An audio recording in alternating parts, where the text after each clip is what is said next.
многу работи ова ќе смени. Овој режим е паднат на колена, прашање на ден е кога целосно ќе падне на земја. Дали за еден месец, за 2 или за 3, ние не брзаме. Ќе почекаме да видиме до каде се подготвени да одат.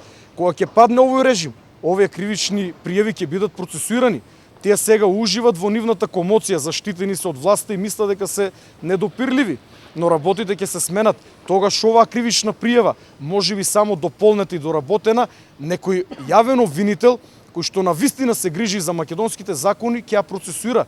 И тогаш сите оние кои што се офатени во овие пријави ќе завршат таму каде што е местото, започеток во суд, па јас верувам дека еден вистински праведен суд ќе одреди долгогодишна затворска казна. Во овој момент во Македонија има само еден непријател.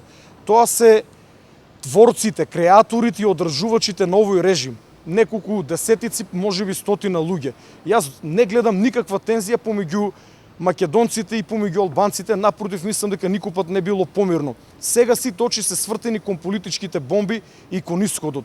Ние очекуваме да биде струшен овој режим, во Македонија да настане една нормална демократска атмосфера, после 6 месеци или уште подобро после една година да се одржат нормални избори на кои што граѓаните ќе го кажат последниот збор. Ние не сме окупатори, ние не сме насилници. Сето она што ние го правиме има за цел да ја информира јавноста. Ние постигнавме голема работа. Последните 10 дена ја качивме свеста кај граѓаните и во незафрленото македонско село денес знаат дека има нешто кое што македонската телевизија го крие.